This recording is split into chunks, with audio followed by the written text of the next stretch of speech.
Welcome back to the Quantum Guide Show. I'm very happy to bring back my very special guest and friend, Chris Mathieu. Chris Mathieu is host and creator of Forbidden Knowledge News and the Forbidden Knowledge Network. He graduated Full Sail University with a degree in digital media and later was an editor at his local television station for 2 years. In 2016, he started a Facebook page, Forbidden Knowledge News, as a blog to share the information he was learning during his awakening. As the blog became more popular, Chris started a YouTube channel to bring his favorite researchers, authors, scientists, and experiencers on to share their knowledge and their insights. This eventually became a talk show and podcast, which has featured some of the most brilliant and extraordinary people on the planet and has gained an amazing global audience. The Forbidden Knowledge Network is now a podcast network that features creators, researchers, authors, and regular people just like himself that want to bring knowledge, truth, and a greater understanding to every person incarnated at this critical time in human history. All of the links are below in the description box. And today we will talk about Chris's new spiritual insights and his new show called It Happened May the 4th. Chris, welcome back to the Quantum Guide Show. How are you doing? Hey, Karen, thank you so much for having me back on. Great to be back, and I'm looking forward to this discussion. Oh, me too, me too. So I thought for the audiences, that may or may not be familiar with your journey, maybe you could talk a bit about what led up to your experience, as much as you're comfortable sharing about your experience, and then what made you start this new show. All right. Well, it is a very long story. I will try to condense it as much as possible. Some of it your audience has already heard, so we can skip over some of those parts a bit, but there's a lot that's important for context, so I'll try and keep it as short as possible. And again, thank you, Karen, for having me on to share this information and my experiences.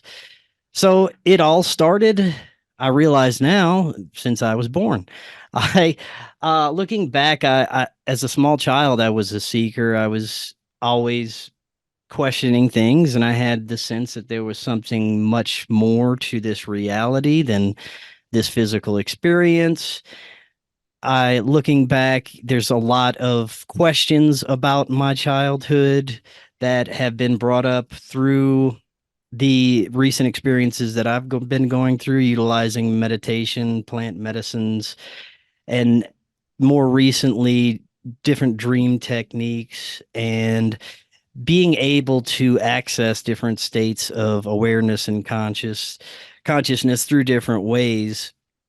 But looking back, there's some very strange things that did happen in my childhood that I can't say for sure are connected to anything happening, but I do have this knowing that everything is connected to everything else and everything does happen for a reason.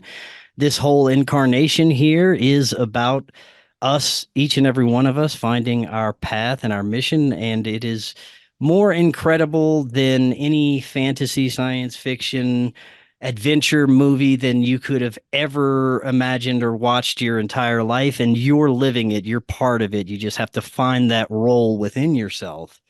So, like I said, I think everything's connected. Looking back to my childhood, I grew up in a very dogmatic Catholic family, and my immediate parents weren't really super religious, but my mom did go to church every weekend, and I was made to go to a Catholic Christian school where the teachings terrified me. I was terrified of the dogma and the possibility of having to spend eternity in hell for not following a certain doctrine. So I didn't align with a lot of that belief system, although I did read the Bible back to front many times growing up, going to Catholic school, having access to that every day. And I was drawn to the New Testament. I was drawn to the teachings of Jesus Christ, and I felt something resonate there. But it wasn't enough to really keep me in the church or even any type of spiritual awareness. So I ended up falling asleep in my teenage years, falling into, usual sex, drugs, and rock and roll, and being part of the Matrix, which I was for many years. But also, there were some other things in my childhood that, looking back, may be pieces of the puzzle, like my parents' best friends. The was a couple, and the husband was a high level Freemasonic Grand Master, above the 33rd degree. Who knows? He was head of the Shriners Lodge in my hometown. And I spent lots of time with this couple growing up, and they were great people. They were very charitable, very loving. They were also Catholics, and I remember going to church with these people sometimes. But I also remember being brought to these lodge meetings where I was the only child there. I'd be sitting at the table and they'd be doing their strange mumbo jumbo stuff, and I thought it was fun and funny. And I'd, at times be riding a little trike around the lodge while they'd be doing their thing. But I would always be just the only kid there. And looking back, it's very strange. I didn't really care at the time, but I would always hang out with these Shriners and these Masons and be present while they do these strange rituals. Nothing, seemingly nefarious, no blood magic or weirdness. And it was actually very heavily tied to Christianity. So it was a very unique experience to grow up with. And again, I don't know if it's connected to anything that I'm experiencing now. Maybe, maybe not. There was another experience before my Catholic confirmation when I was 12 or 13, where I was at a retreat center for the confirmation, and very strange mystical things happened that whole weekend, like hearing my name called and no one was there. These two women that were praying over people spent an especially strange amount of time on me and said some things that, looking back, make sense at the time, were terrifying to me. Just that I would be a messenger of God, and I would have a special job to do and all these things. And then all the other kids would be making fun of me at the time while they were doing this. And it was just a horrible situation for me at the time.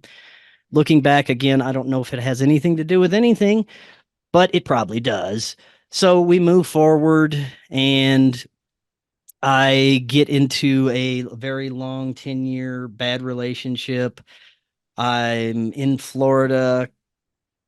Things are falling apart in my life, just horrible. I decide to move back to Louisiana around 2012, and this is when things start to change. I do start to work this corporate job, um, and I start Forbidden Knowledge News at the same time. This is around 2016, though. In 2012, I got a divorce from my first wife, and I started to wake up and just look into things again and be curious about spirituality and the occult and hidden nature of our reality, and just became very interested. Eventually started the show around 2016. We move forward to 2020, and I'm still working my corporate job, and the show is it's doing okay. I'm maybe a couple hundred a month from it, but nothing that I'd be able to call it a career. Deep down, I wanted this to be a career.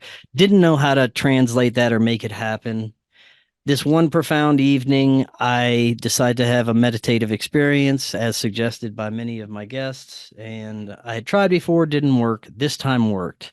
I tell this story on your show, how I met my guide, Laird, who instructed me to heal childhood trauma, quit being in toxic relationships, get my shit together, move out of Louisiana, and start doing Forbidden Knowledge News full time. A very profound series of encounters with this being through meditative states. The second experience was very important. This experience, I met a multitude of guides, all different animal, human hybrid looking, all in these etheric robes, surrounding me, giving me love. Now, I remember when I told you this the first time, they asked me if I accepted a task on this earth, and it was all muddled. I couldn't remember what they said, but I understood at the time, and I said yes because it was such a beautiful thing. But as soon as I came back from that experience, I forgot what I had accepted and agreed to. So we fast forward. These guides also suggest that I start utilizing plant medicines if I want to initiate healing at a more rapid rate and really align to my path and get going with what I want to do with my life. Plant medicines, especially psilocybin for me, would be a great tool. So I did move to Colorado, start growing the magic mushrooms, having these profound experiences, consciousness exploration. I start to first, of course, heal the traumatic events of my childhood, going back and shielding the inner child from certain traumas and doing this inner work, stopping toxic relationships. There was also a very profound experience. I'm pretty sure I told it on your show as well, where I was with an ex-girlfriend and the mushroom showed me through a vision that she shape shifted into this reptilian being. Now, I don't think she was a reptilian. I think it was showing me the darker side of her nature because after that experience, our relationship fell apart and she did show me a very dark side of herself. So there was that. And that was pretty much the wrap up to the initial healing aspect of my journeys. Eventually, doing these astral classrooms where I'm being taught these esoteric secrets and beyond that, healing the innermost parts of my body, meeting with my higher self, healing my chakras, aligning them correctly, learning all this profound spiritual information. Beyond that, I started out in these lower astral realms dealing with intelligences that may not have had my best interest in mind. Luckily, I had my guides with me the whole time to instruct me either not to work with this intelligence or to be careful. Sometimes they'd let me go to make my mistakes so that I can then learn from the mistakes and, maybe interact with something I shouldn't have. And there would be a lesson in that in the material realm from something that I would have carried with that. So I start out interacting with all sorts of different lower vibrational and higher vibrational entities in the beginning of this journey, all with my guides in the background, making sure I don't get into too much trouble. I learn, I grow, I ascend to higher realms. I'm no longer in the astral realms after times. I'm in these higher heavenly beautiful realms interacting with more angelic beings as I learn, as I grow, as I continue to have these experiences. And then that's when my dreams start to change. And immediately when I fall into the deepest sleep, I'm interacting with this highest level of intelligence again, and I can feel it. And just downloads of information is coming through. Now, the whole time doing all of this work and seeking, I had no belief in anything. I just had considerations. I'm like, well, maybe this is me from the future. Maybe this is some sort of holographic matrix because we destroyed the planet, and the only way our consciousness can survive is if we implant it in this technological, biological matrix of some sort. I had considerations about our reality. The last thing I would consider is that there is Almighty, one loving God that created everything. And that was just because I was pushed away from that from my dogmatic Yeah. experiences growing up. So I had many considerations and I was just still seeking, but I was learning about myself and that there is these other intelligences in the universe, whether they were thought forms or something else, I didn't know. And I was at a point where I just had all this information and nothing to do with it. I was kind of lost because I had no real belief in anything. So then we get to May the 4th. And this was the most incredible day of my life so far. And this was this year. I wake up and my now beautiful wife, Jennifer, asks if I would like to go to a metaphysical fair.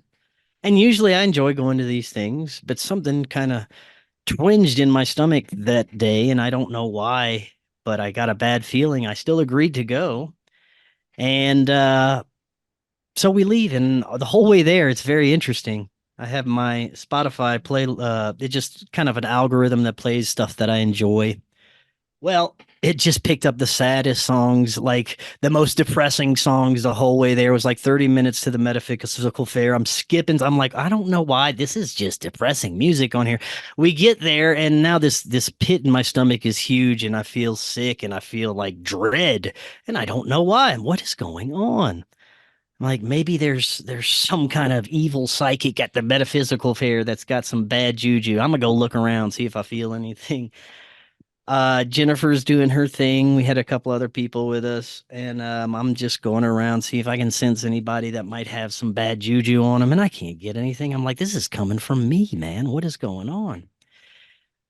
We eventually get to a booth that is doing aura photography, and it's this nice older lady who takes your picture with her special aura photography camera equipment, whatever it is, and then she does a reading for you based on what she sees in the photograph. And I was in such a high state of dread right now and panic. I didn't know why. And Jen's like, "Why don't you go do that?" And I wanted to say no, hell no, but I would, for her, I was like, sure. I went sit down and she took the picture. And as she's like, all right, let's do your reading. And she starts showing me the colors around. Your throat chakra is very powerful. You have a very powerful voice. You're great at bringing information. All this stuff that was like seemingly true and like, oh, okay. And she's gets to some other color and it was around my crown chakra. And then she says, and that's when Corey, who was with us at the time, and he comes running up with his we'll just say ridiculous at times self, and he asked, "So is Chris going to get rich?" And she said, "No, he's never going to get anywhere because he has no beliefs. He's too scattered." And I got so angry because deep down I knew it was true, but I was like, "No, this." I got angry at her. I started thinking this fraud. It was very triggering for me, even though I knew deep down inside there was something to what she was saying. We ended up leaving a little while after that. I was just in a bad state and I couldn't figure it out. I couldn't figure it out for nothing. And it had been a while since I had any type of plant medicine journey. So I'm like, I'm going to go in and figure it out what the hell's going on with me. I don't know why this is happening. So I did. And this was a very crazy evening. So it starts out, I'm doing my meditation and I am in my higher realms. I'm introducing myself to my cosmic family again. It feels like home. It's a beautiful experience.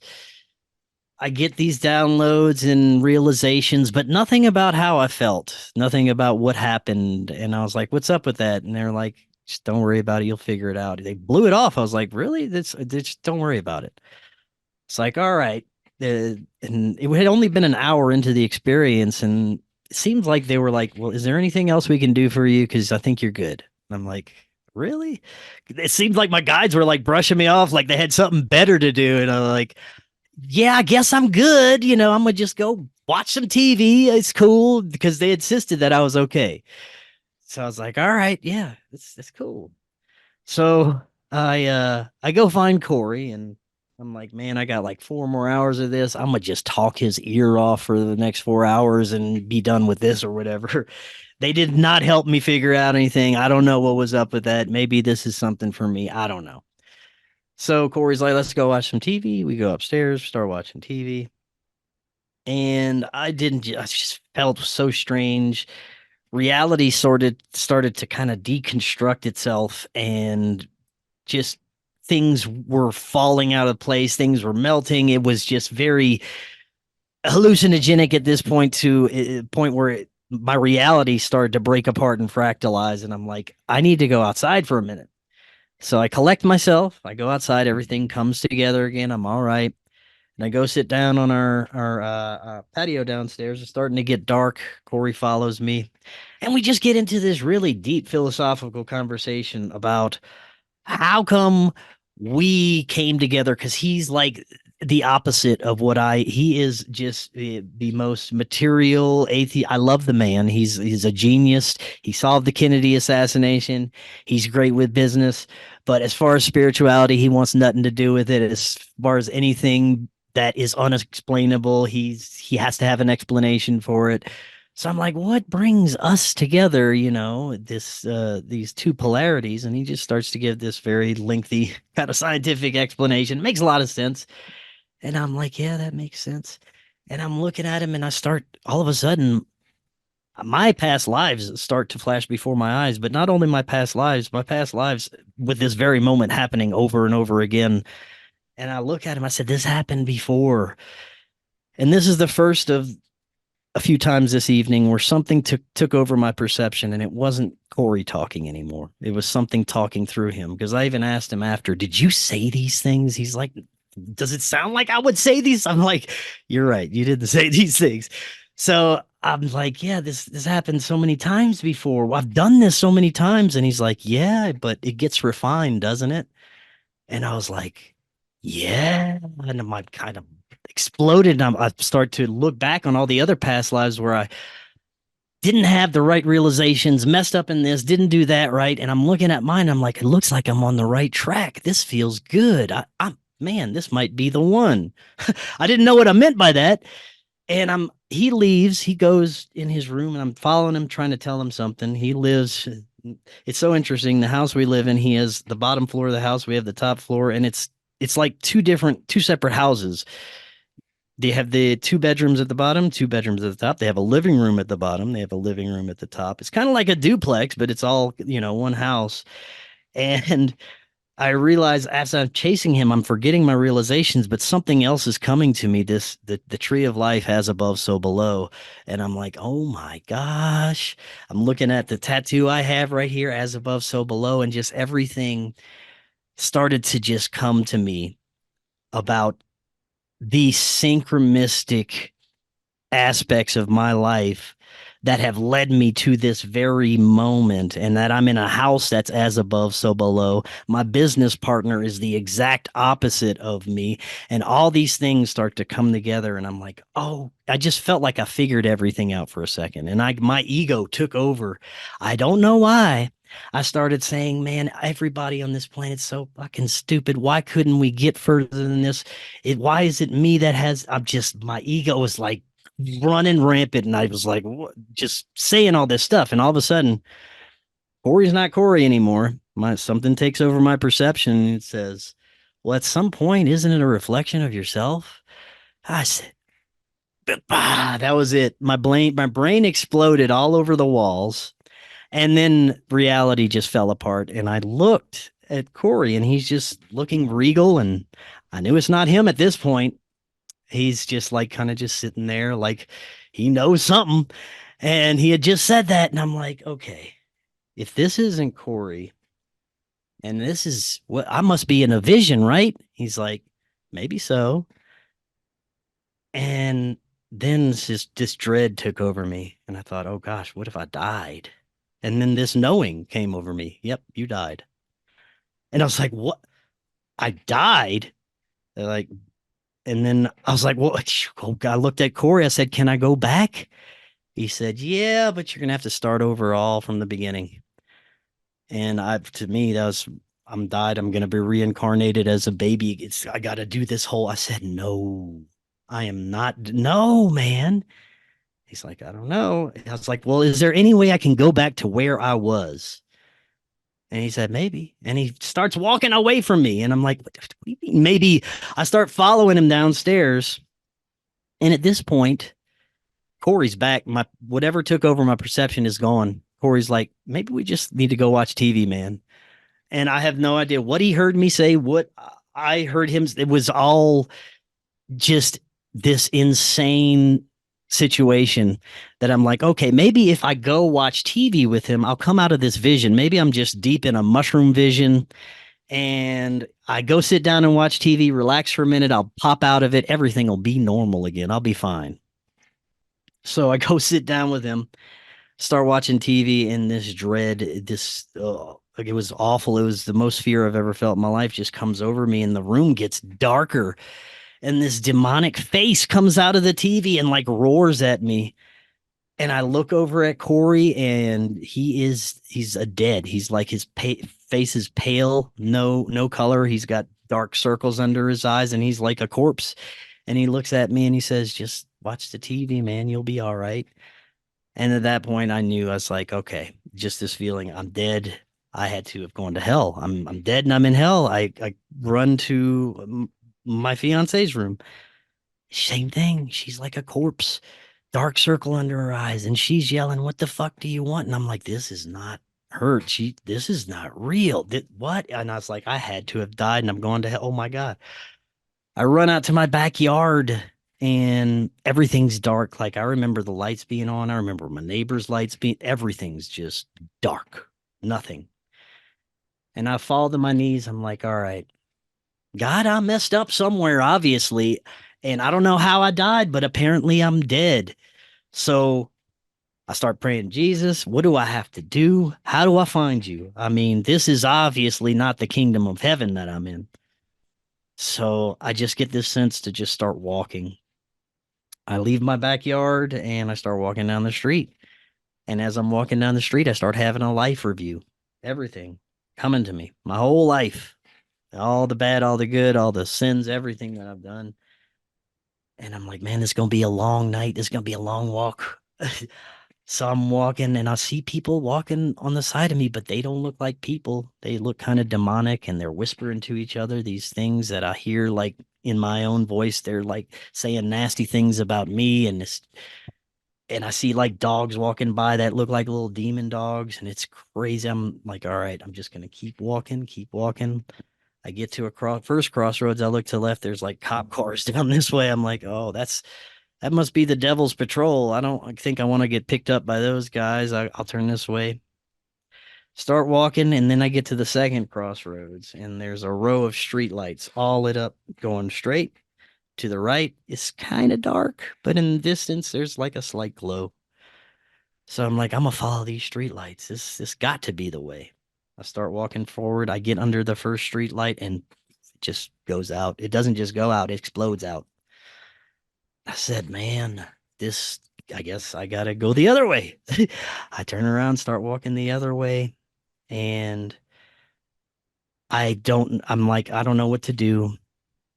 I'm gonna just lay here and maybe see if angels come take me. So I lay down in the middle of the street and I'm looking up and I see the stars. And I'm like, man, those stars are pretty if this is hell. And then this voice comes to me, says, well, even in the afterlife, it's all about your perspective. I said, that's interesting. And I'm looking and a shooting star passes by. And I'm like, man, this is too beautiful to be hell. I don't know. And then the voice comes back and he says, look for a light, but close your eyes. Like, all right. Close my eyes. At first, all I see these like demon mouths trying to eat me everywhere. Like, I don't see a light. Just like look around. So I look around and I see this glow in the distance, like overpowering all the demon mouths, and it's way in the distance. I'm like, I see it. It's that way. I gotta go that way. So I open my eyes and I just start walking in that direction that I closed my eyes and I saw that light. And I'm going and I'm going. It seems a while, but all of a sudden the road curves.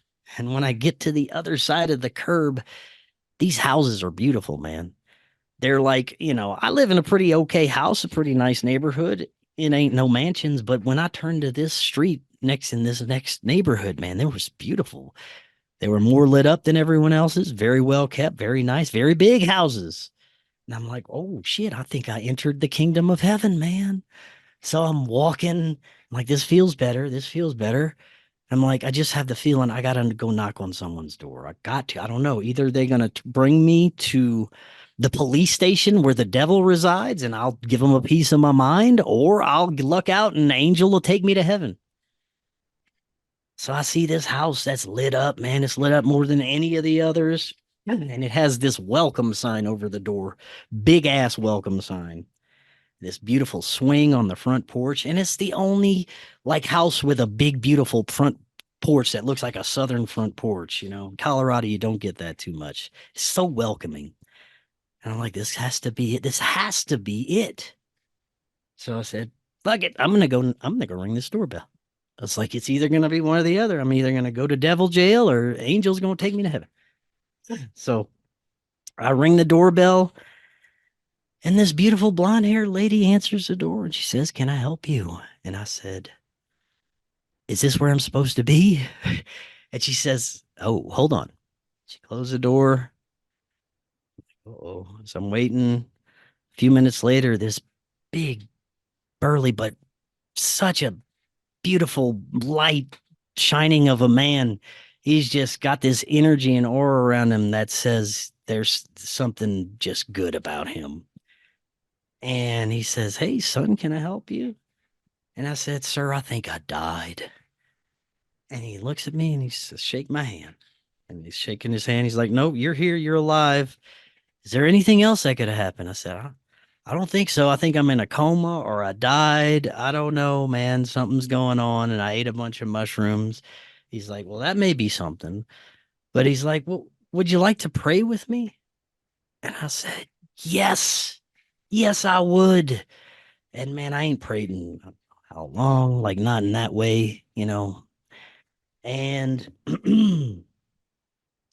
we start praying, and I just feel this love come over me, and just this knowing that everything's gonna be okay. Here's your angel. And he's like, "Well, would you like to go home?" And I said, "I don't think I belong there anymore. I don't know." He's like, "Well, I don't know either, but maybe you should give it a shot." It's like, all right. And he takes me to this big, beautiful white truck that looks like, oh man, some kind of heavenly chariot. And I get in it, takes me home, and the whole on the way home, he's like, "What do you do?" Tell him I'm a talk show host, tell him I do Forbidden Knowledge News. And I'm like, "Hey, man, your side did me a solid tonight. I need to give them some shout outs on my show." And he said, "Yeah, I think that'd be great. That'd be real nice." We get to my house. And I'm like, I don't know how to re-enter this situation. Like I was thinking, I'm open the door. I'm gonna wake up on a hospital table and I'm like, how do I get back to this? He's like, just go open the door. I think you'll figure it out. I was like, all right.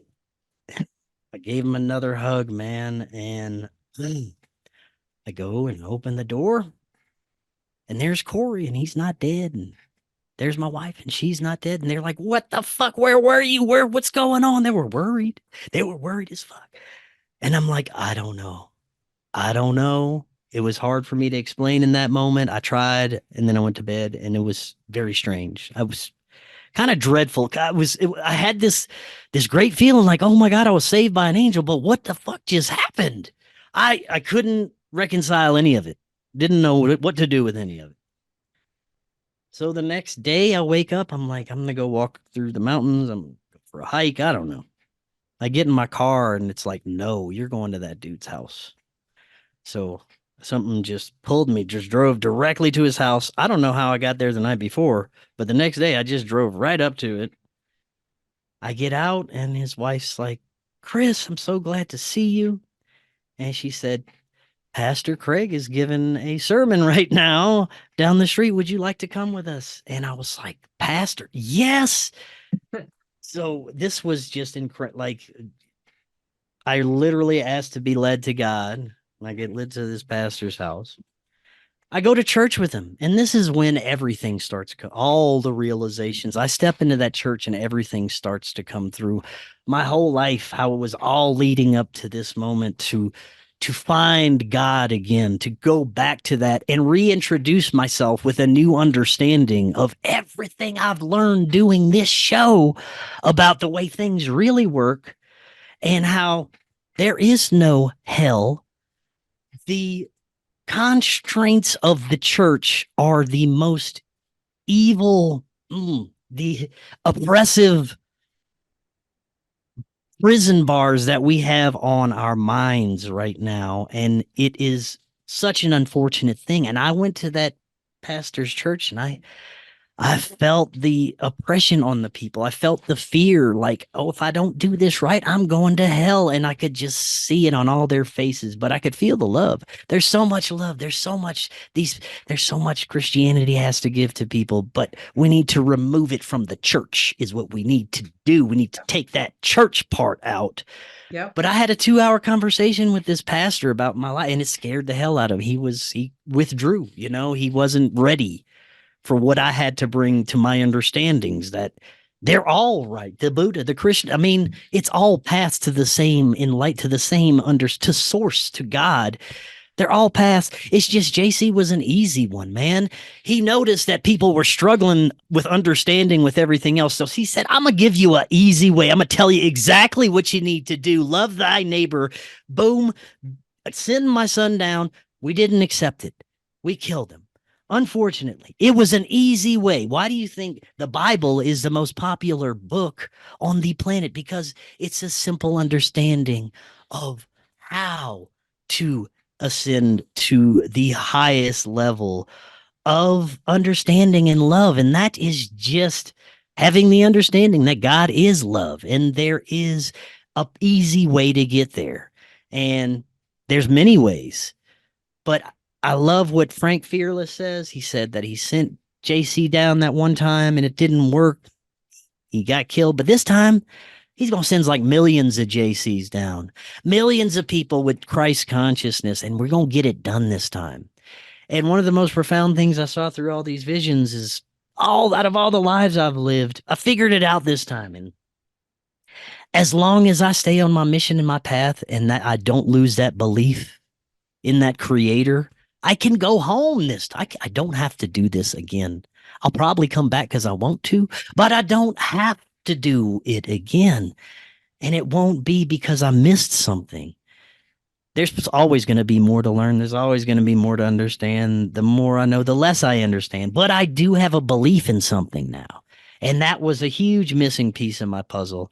And the even better than all of that is what I was shown is that every single person on this planet has a chance to go home this time with that easy understanding from those simple teachings of Christ. And the most simple one, love thy neighbor. That's, man, if you get that one, the rest falls into place. It's very simple. So that's my story about May 4th and what prompted me to start my new show and have these beautiful understandings. Hi guys, break time for a short message. YouTube will not monetize me, so if you enjoy my content and want to support my efforts, help me to cover my expenses by visiting my shop to buy yourself a beautiful orgone generator.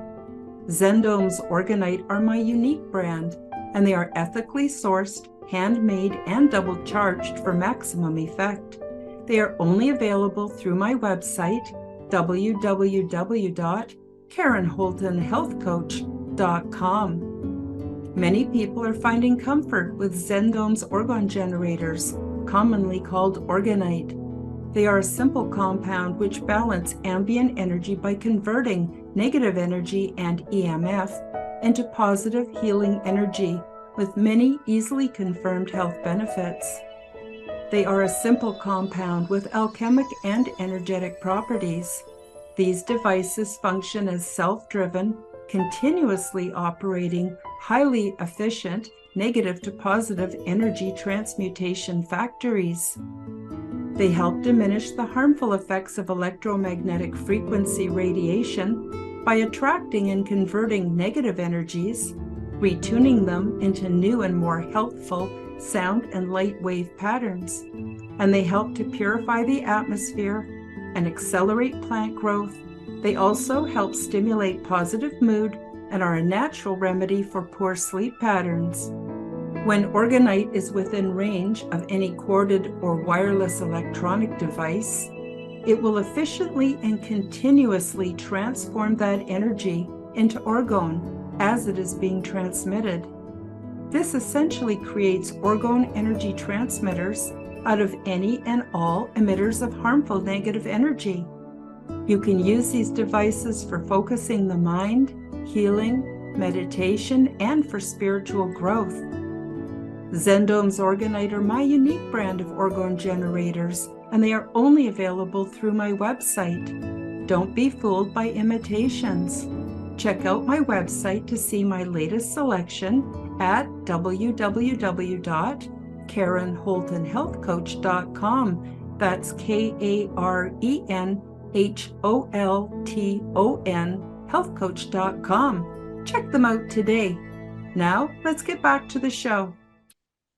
Wow. Wow. That's really quite an experience, Chris. And congratulations, because you never stopped seeking, you never stopped knocking, you never, and I mean knocking like on the spiritual door, you never stopped, striving towards your truth.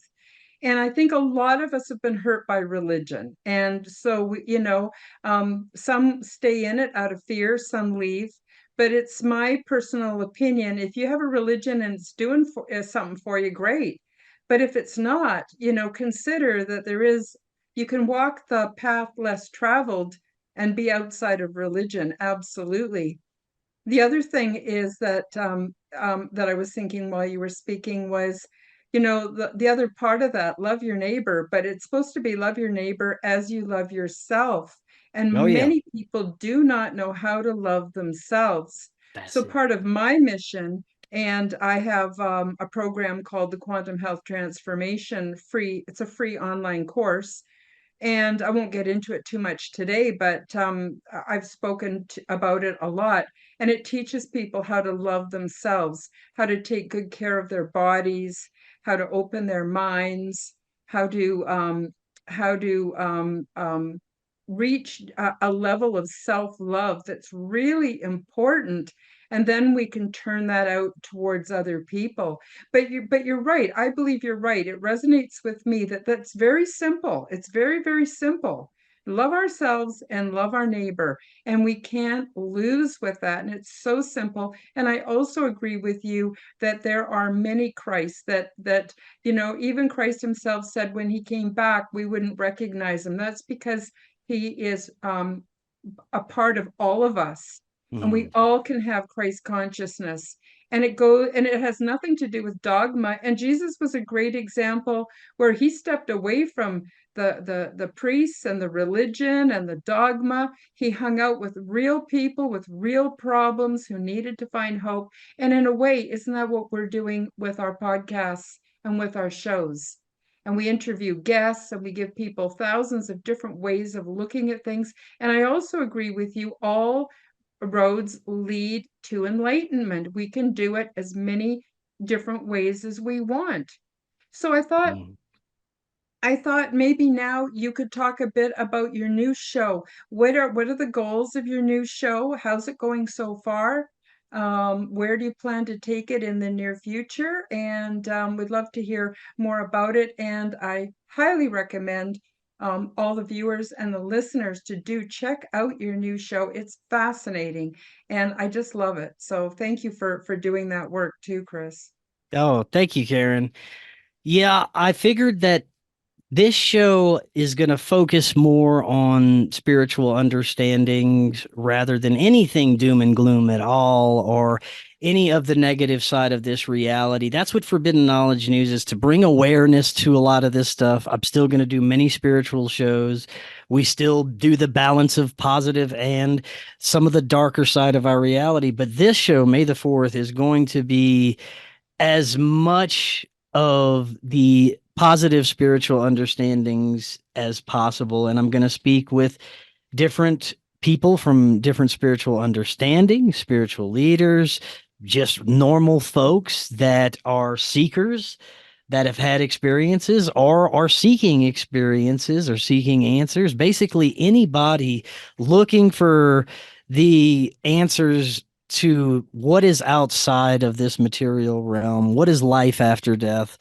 What does death bring? What is these contact experiences about? Is there any, are these dark forces something that are working against us or for us? We explore all different areas from Gnostic understandings, Christianity, Judaism. We're going to bring it all together and share the understandings instead of trying to convince each other that we're right about something. Yeah. We just sit back and listen to each other and find the common ground, because that's what it's all about. They are all right. They all have the pieces of the puzzle. It's just different understandings that have been filtered through this game of telephone that's been going on since the dawning of time. Yep, I agree with you. At one point, I left the Jehovah Witnesses. I was a Jehovah Witness for 17 years of my adult life, and I didn't convert until, I was in my early 20s. So I spent quite a long time. And when I left, I was really scared because I didn't want to join a church. I was done with religion. I had checked out quite a few before I had become a witness. And I sure as hell did not want to go back. And it was interesting. My guides gave me a vision, and in the vision were all kinds of seats. There were pews that were made of hard wood that hurt your bum if you sit on them for too long. There was comfy couches. There was all kinds of chairs, recliners, you name it, every kind of chair that's ever been invented. And my guide said, "You choose. What chair do you want?" And I said, "Well, none of them really suit me." And they said, "Well, what would you like to have?" And I said, "I'd like to have something like a giant cushion that I can sit cross-legged on and be comfortable. And that's the kind of seat that I want." And my guide said, "Well, then do that. That's what you could do." So I agree. Like we can choose. Do we want a hardback chair? Do we want a nice cushy futon? What do we want? And we can have it. But I don't think there's a wrong way of doing it, especially when our intention is sincere. And another Mm. thing I just wanted to add to what you said is, at one point after I left the Jehovah Witnesses, I didn't know what to believe. It took me a few years to thaw out, I have to say, because there's a lot of heavy programming and indoctrination, a lot of guilt tripping. And so it took quite a bit to get free from that. But in my process of becoming free, I said to myself, well, since I don't know what really happens to me after I die, I need to live in a way that will fit all of them. So I thought, well, if there's reincarnation, I sure as hell don't want to come back and do all this shit over again. I want to learn what I need to learn and put in the effort and be done with these trials and these problems and disappointments. And then I thought, well, if I die and there's nothing after, well, I'd like to have the peace of mind of knowing that I lived the best life that I could live. If I could Mm. have that, I'd have peace of mind, even if there's nothing afterwards. And if there's a heaven and hell and God, and I don't believe in that, but if there was that, and if God's not happy with my life after me doing my best, well, pardon the expression, I thought, fuck him, not to be disrespectful to God, but my understanding of God is much like yours. It's universal consciousness. It's not an old man with his magic wand sitting there going, "Oh, you didn't give me the level of respect I need. You're going to go to hell for the rest of your eternity." No, I don't believe in any of that. But I'm just saying that if worse came to worse, and there was that kind of God, and he says my best isn't good enough, then I Mm. don't want to be part of that, you know? Mm. And so I just looked at all the different scenarios and thought, bottom line, if I live my life the best I can, one day at a time, sometimes 1 minute at a time, then I can have the terrific peace of mind that goes with that. But I, like you, sometimes I do feel a bit lost because I don't have a set belief. I don't, I'm sort of have a nebulous belief system. And what I think you're saying, and correct me if I'm wrong, because I don't want to put words in your mouth, but you're saying pick a path, any path, just pick a path. And it seems that we Yeah. do better when we have a path. And would you agree with that, Chris? 100%. I was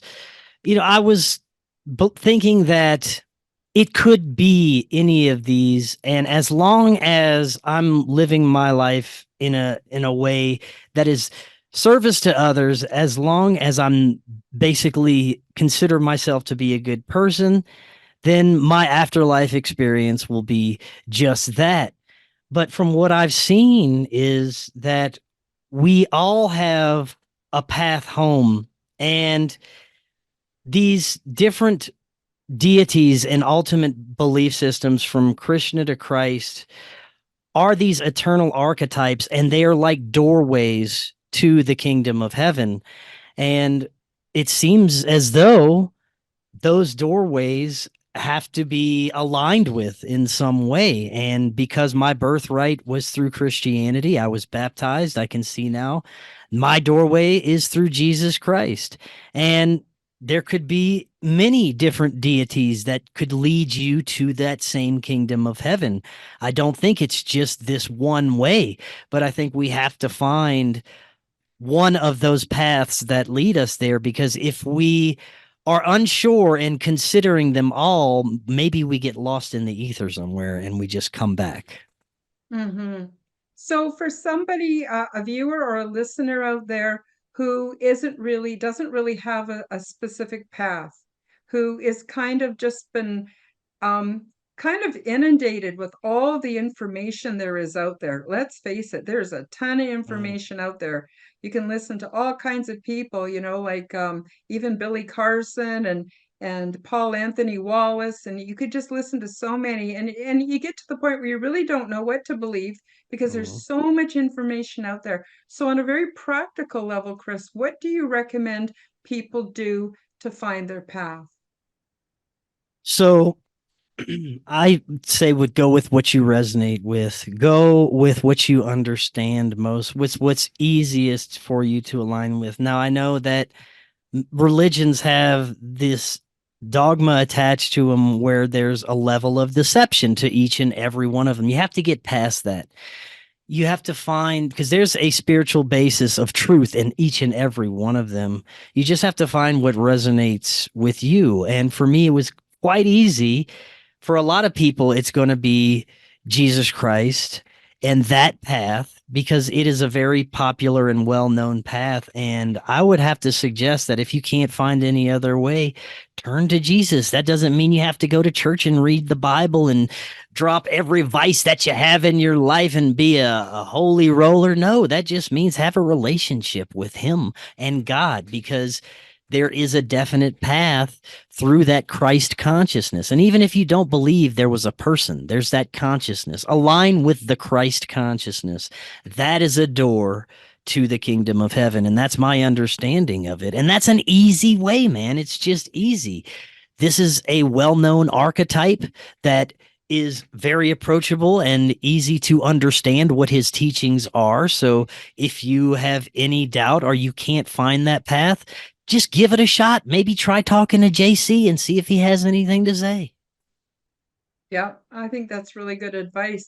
So, what I'm hearing, correct me if I'm wrong again, I don't want to put words in your mouth, is so if we decide to take a Christian route, if we decide to take a Buddhist route, if we decide to take a Hindu route, whatever route we decide to take it, but leave the man And I written don't even think it has to documents. be that specific. I think maybe if we have an ultimate belief that maybe the spaghetti monster will get us to the kingdom of heaven, and that spaghetti monster is benevolent and loving enough to allow us to enter the kingdom of heaven. Maybe that's the way it works. We just have to have that belief in our heart, that knowing that that spaghetti monster loves me and he's going to let me in. Hmm. I Hmm. can't tell you for sure, but that's just what resonates with me right now. No, I hear you. I hear you. So, for me, one of my big stumbling blocks was all the dogma, all the so-called Mm-hmm. sacred writings. I don't want to. I don't want to follow any of them because, well, they've been. Well, let's face it. Most of it's man-made, and the stuff that's so supposed to be inspired. I that may have been one person's interpretation of the data. I don't think it's very objective. And I just find that that's something that can really bog us down. So what you're saying is just I choose say a take spirit. what you want, take what Yeah, resonates with you, and leave the rest, throw it away. yeah, yeah. I would agree with you on that. I think that's really good advice. So, yeah, the Christian way is an easy way, but I know one thing. There's so many ways. I mean, there's It's uh, hard to get my mind wrapped around how simple it is, Chris, mm, because I've been jumping through hoops, well, until I stopped jumping through religious hoops all my life. So then I mm. stopped, and then I've been basically in this nebulous realm of information gathering, right? So I'm aware of my spiritual need. So far, I've just been working on refining myself to be the change that I want to see in the world, but I think I could do better at being on a spiritual path for sure. Well, maybe it's not even that you have to go through one of the other deities that is connected to source. Maybe you don't have to go through Christ or Buddha. Maybe you just have that direct connection to source and know that is my creator. That's my home. That's where I'm going. And you have that knowing. I think that's all it takes. I mean, I don't think you have to align with any of the traditional deities per se, as long as Hmm. you know that there's a source of love, that there's a source of home that you can go to, and that you believe in it wholeheartedly. That could be just as just as effective. And I'd like to believe that. And maybe if belief is everything, that's what it is. Yeah. Well, according to quantum physics, what we focus our attention on, then all the Mm, other possibilities collapse, and that becomes that's it. absolutely as real as we can have real. Mm, I'm not sure what real is anymore because I know that my senses take in information and then my brain projects this holographic reality I live in. But without mm, getting too much off course, I do have an absolute faith in universal consciousness, that there is a creative energy that runs through everything. I think it's frequency related.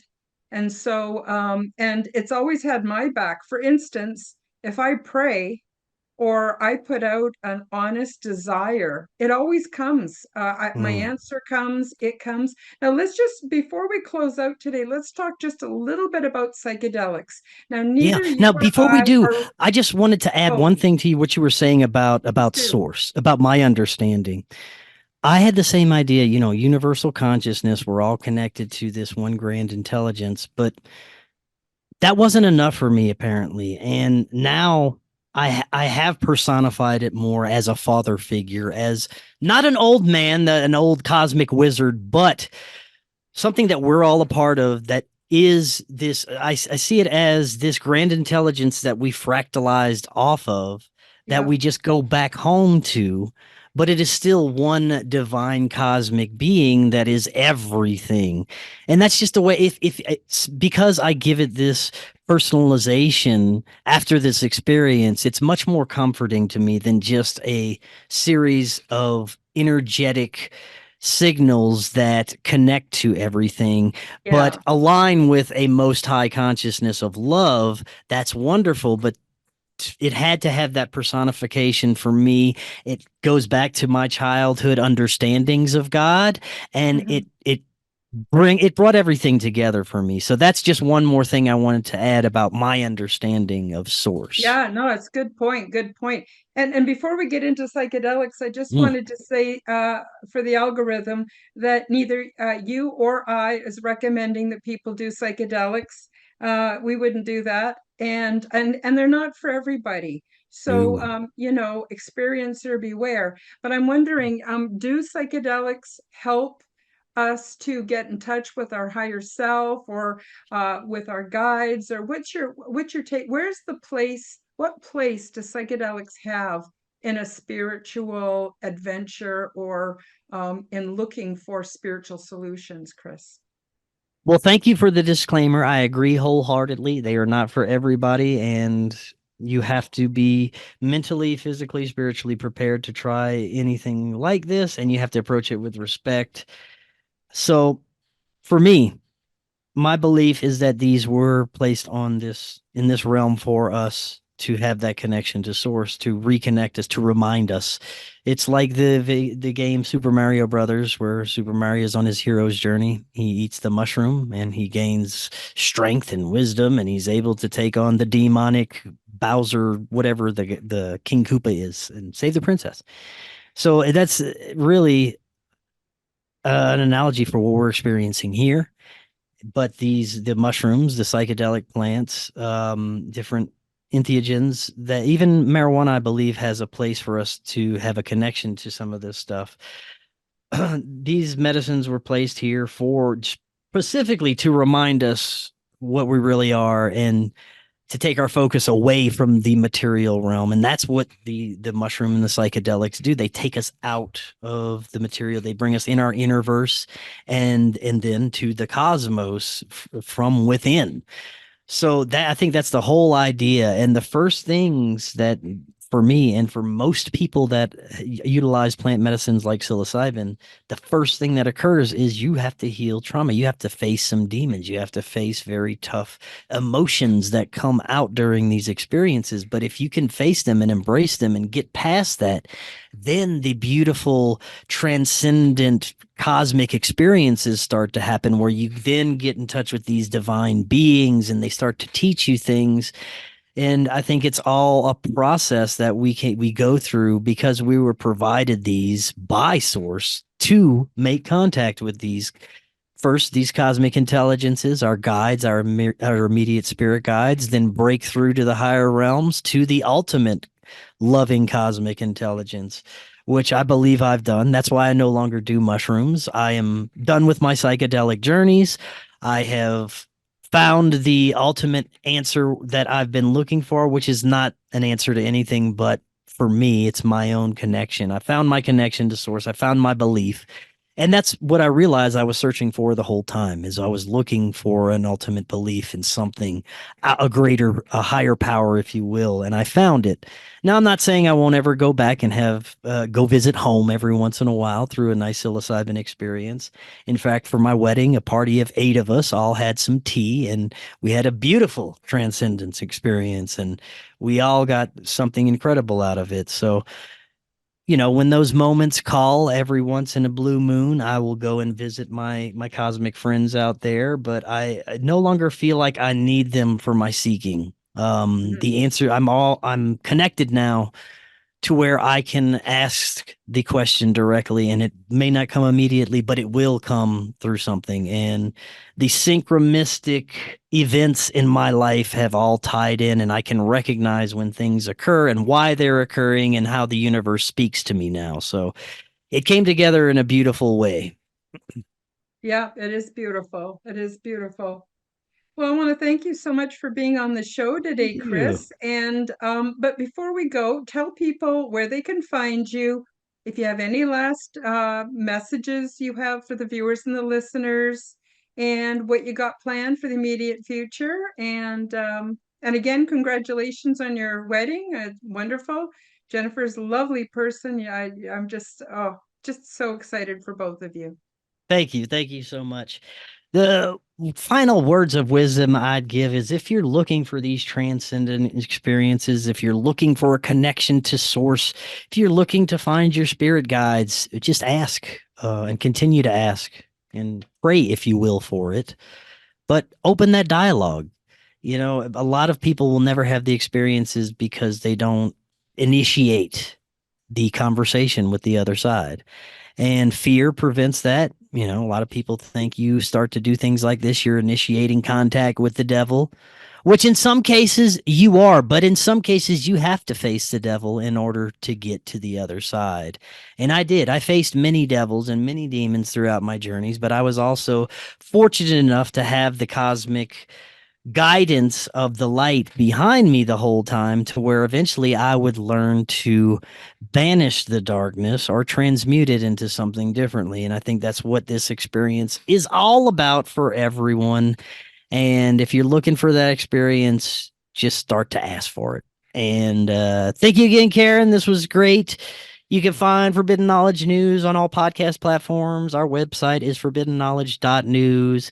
If you would like to help with our fundraiser for our upcoming film, Doors of Perception, which is going to be all about this stuff, we have a website you can visit, supportfkn.com.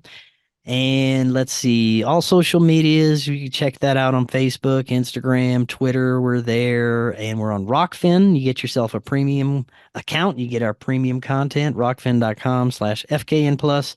And the free video is on Rumble anytime, anywhere.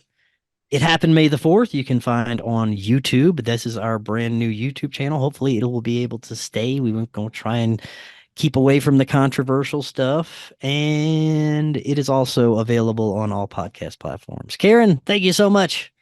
Oh, Chris, you're very welcome. And I just want to say thank you to the viewers and the listeners. Thank you so much for joining us today. And we'll see you next week on the Quantum Guide Show. Bye-bye, everybody. Thank you for joining me for the Quantum Guide Show. Become the change that you wish to see in the world. Subscribe to my YouTube and other channels at Karen Holton TV.